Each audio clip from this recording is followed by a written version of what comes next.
Hey everybody, it's Anna. Welcome back to my Fluid Art channel and thank you so much for stopping by.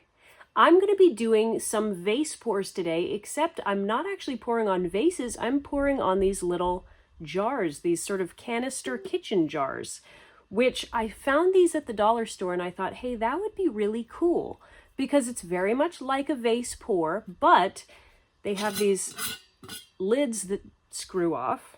And I thought that would be cool because I could paint from here to here. And then you could just put the top on and you could put cookies or sugar or whatever you wanted in the kitchen, in the bathroom. I don't know, there's a lot of options for this. So I'm excited to try it out. As always, when I do vases or when I'm pouring on glass, I like apple barrel pouring medium. This stuff is the best in terms of leaving layers on a vertical surface. That's better than Floetrol, it's better than Liquitex pouring medium, it's better than some of the other ones that I've tried. So that's my favorite, I get that at Walmart. And then I've got some colors here. So I have Phthalo blue and sky blue, because I wanted sort of a blue theme, but then some accent colors to pop out. I have ocean green, Rouge, which is a lovely color. I have some white, and then I have this metallic bronze for a little bit of a, like a more subtle accent, less of a bright color, but a nice shimmer. And if you want to know how I mix my paints with the apple barrel pouring medium, there's a link down in the video description that shows you how I mix my paints for vase pours and what the consistency should be. So in terms of painting on these, the bottom is a little bit concave, and it's got a ridge on it. So I'm not actually going to be painting on the bottom of the jar. I'm going to tape that off so that the paint is only going to be on the sides. And then of course I'm not painting on the threaded area of the glass. So I'm going to be taping that off so that the paint is only going onto the rest, like the outside of the glass. And then when I spray finish it, I'm also going to have this part taped off and I'm going to have this part taped off so that I'm only spraying the painted portion as well. And I think that'll work well. But I need to get my table reset. I got to get these jars prepped for pouring. I'll get my spinner out to make it really easy for me to pour on them. Let's make some paintings.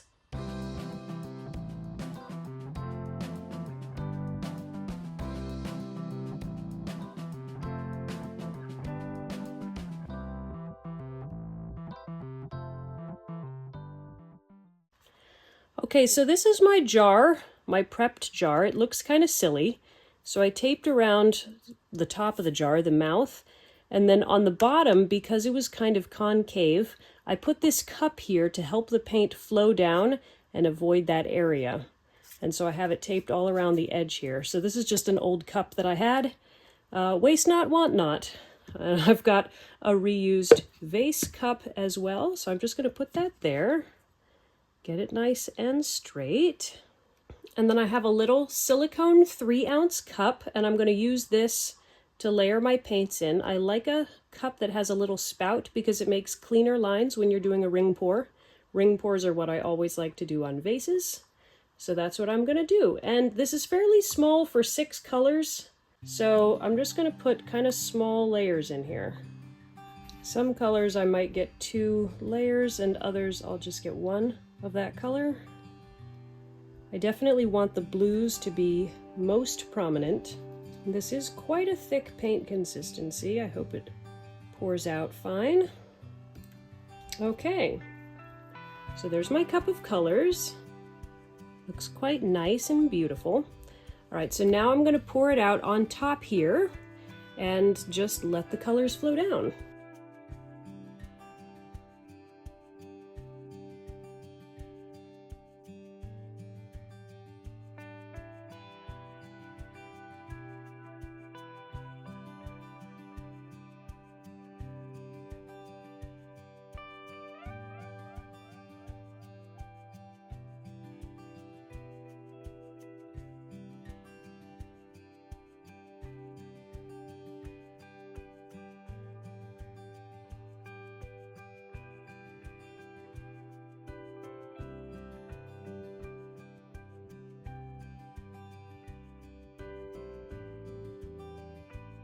There's the bronze.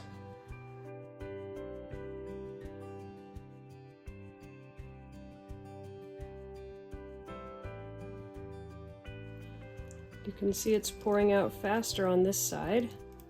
I'm not quite sure why. My jar might not be exactly straight. There we go.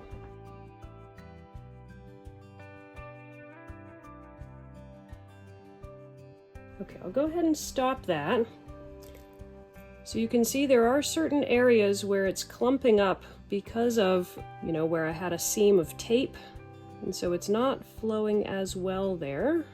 Actually, those little bits in the tape are making some very neat designs there that I was not expecting. I'm going to take some of this paint from here and help cover some of these edges that aren't covering as easily.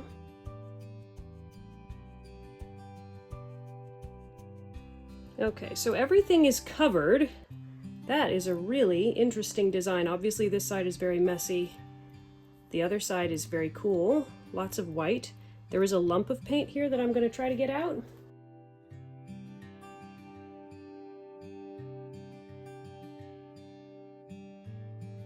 Got that. And then I'm also going to torch this because there's air bubbles in the paint.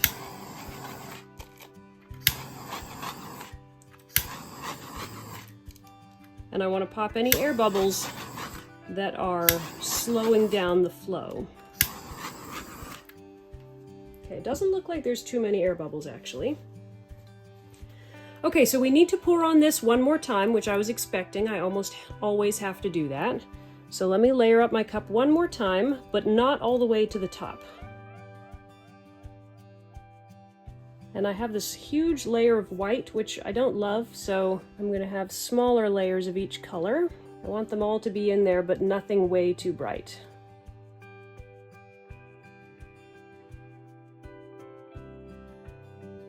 Okay, so that's about 2/3 of a cup, and I think that'll be enough for us. So let's go ahead and pour this out for the second time. And I really want to make sure that I can see what's happening on this side, so that's where I will look at.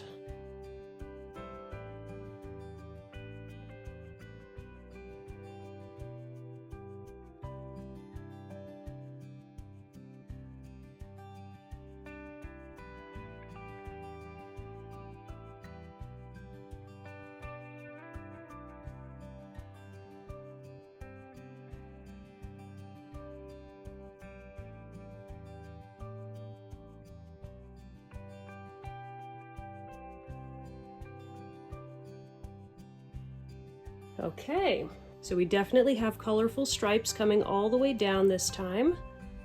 This is going to get covered. This spot right here, I promise it is.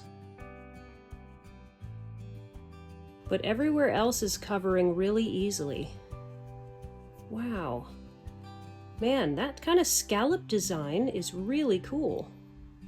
I really love this area, which will probably, some of it might make it down onto the sides, but probably not a lot. This is really pretty though. Nice. Okay, let me torch again.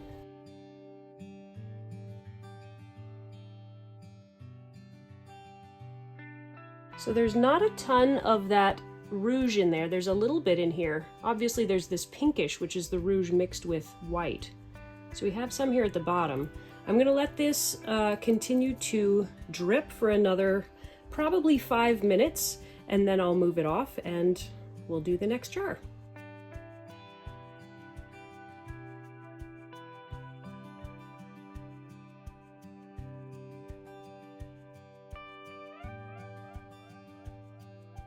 Okay, I think probably most of the dripping has happened. This design is really cool, very funky. So I'm going to go ahead and move this whole thing off of the spinner and get set up for the next one. The next jar is this little small one, and it has a square base instead of a round one, so I just folded up some paper towel to make a little pillow so that the paint would flow down a little bit more easily. And then taped off the bottom. I'm going to layer my cup pretty much the same way because I want all of these colors to be pretty close to each other. But instead of putting the rouge right next to the white, because I don't really want it to turn light pink like it did before, I'm going to put that ocean green in between first.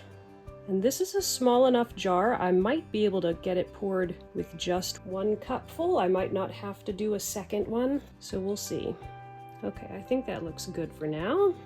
Now I have a feeling with these square corners, I have a feeling that those are going to be the most difficult to get covered. So actually before I begin, I'm going to put a little bit of paint on these corners and all the way down here, just to make sure that as I pour it, it's easy for it to get covered. I've never done this before, but I've also never poured on a square vase before today. And I have a feeling we're not going to get the same ripples that we did before because my tape layer is a lot flatter. So this one should be just a clean, or pretty clean anyway, ring pour. Okay, let's go ahead and pour this out.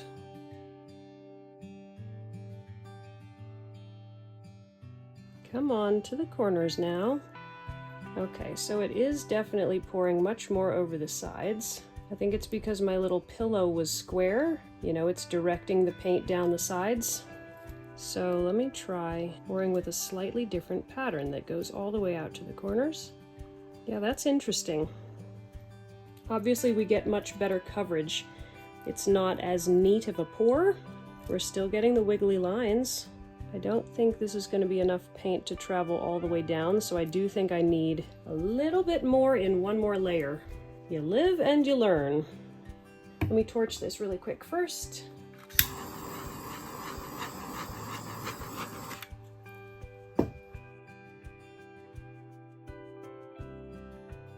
This is about half a cup of paint, which I think will be plenty for this since it's a smaller jar. But before I pour it, I do want to get these edges completely covered. Okay, let's pour a second time, but this time I'm going to be going sort of squares around the outside.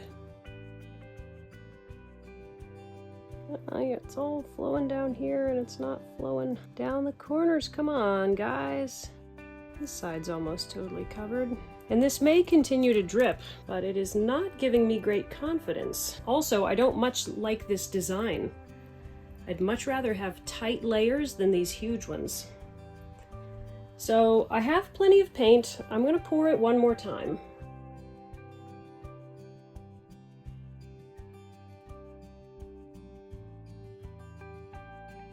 And I'm going to do it in kind of a weird way. Okay, so I'm going to pour tiny little circles right on the corners, and then I will do circles on the edge. I think circles is what I want.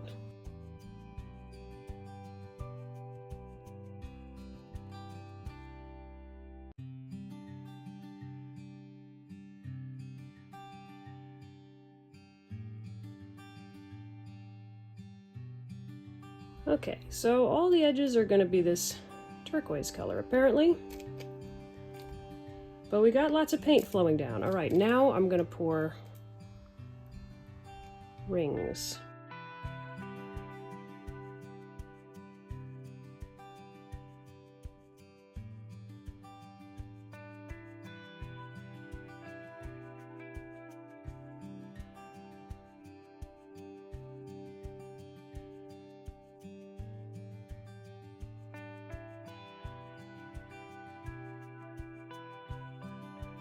I don't like that corner. That's not a very good design at all, is it?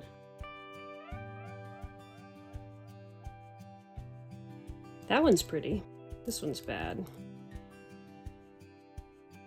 Those are not the best corners I've got. But overall, I think this is a more cohesive design. We have stripes on the corners and they're all covered, and we've got stripes in the middle. So I don't think I'm going to pour it again. All right, let me torch this. I do want to make sure that the paint is getting all the way in because it's sort of dripping. I want to make sure that it's touching all the way in to the edge of the glass there. Okay. And now I'll let that drip for a couple minutes.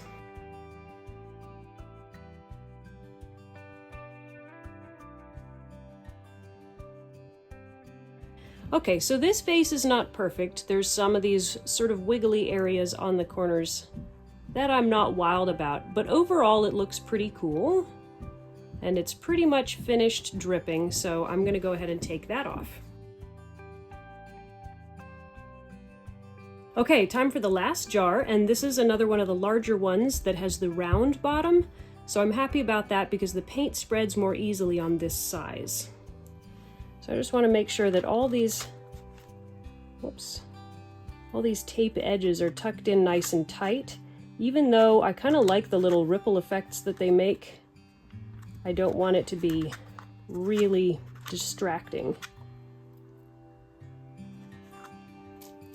Okay, so let's fill up our cup again.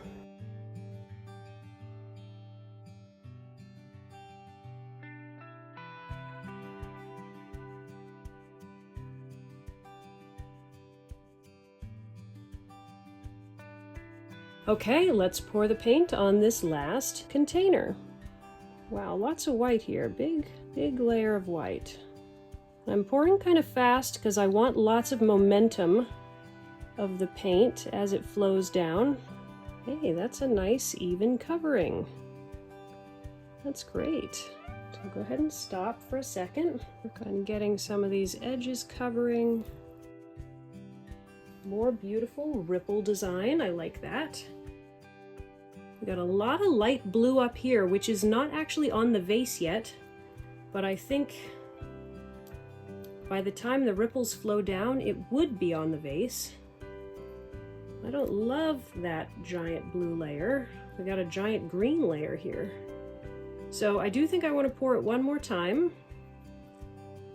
Yeah, because this corner, that's going to have a hard time covering. So we gotta pour one more time. Okay, let's pour out this cup, which will hopefully be the last pour of these 3 containers. Focusing on making beautiful layers here, because these might end up visible as it goes down. It's a big layer of the Rouge. It's a beautiful color, but that's a very large layer of it.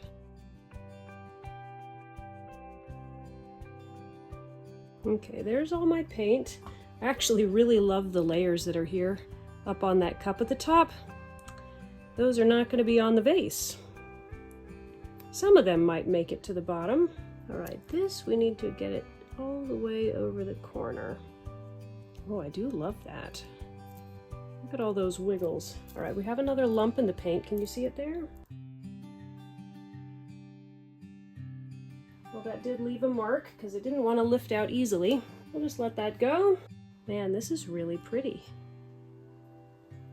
That big band of the Rouge, I hope some of that slides off because I don't love that, but I love all the other layers. All right, let me torch this.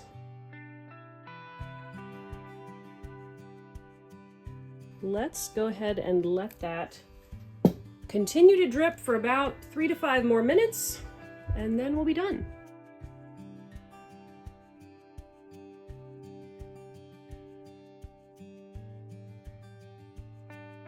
Okay, it's been a few minutes. Happy to say that a lot of the Rouge has dripped off, so we do still have some big pockets, but it's not that giant band. This is looking so cool, and I really love those ripples from the tape. Okay, I'm gonna move this jar off. I'm gonna let them dry for a couple days, and then I'll come back and I'll peel the tape and show you how they look. Okay, the jars are all dry. Look at that. So I peeled up the tape and stuff from the bottom and from the top. So very nice effect there. You can see what's inside. And doesn't that look sharp with the lid on? So those layers are just so pretty, and you can see the bronze shimmering. And this will be even more glossy once I spray these to finish it.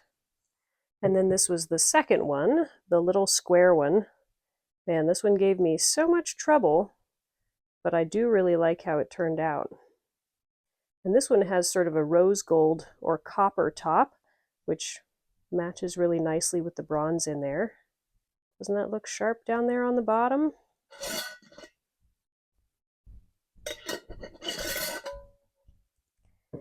And then the last one, this is the one with all the Rouge in there. I love that dark, bold pattern. Nice bronze shining in there. The turquoise side. I do love all these ripples that I got, so I might have to play around with that concept in the future. Very nice. So I am going to take these and let them dry for another week or two before I spray them, because I want to make sure that the paint, like right now it's dry to the touch, but I want to make sure that it gets fully cured before I spray it. And then I'm going to use the same spray coating method that I use for my vases. So I will link a video below where you can see how I spray finish my vases, because I don't like bothering with resin. So I'm going to do that, and I'm really happy with how these jars turned out. It's definitely a little bit more work than a vase because of the areas you have to tape off, but I think it gives a super cool result, and I love that they're very functional in the kitchen. So let me know down in the comments, should I do more of these? What color combinations should I do? Thanks for joining me as I painted on these kitchen jars. I hope it inspired you to try something new, and I can't wait to see you in the next video. Bye guys!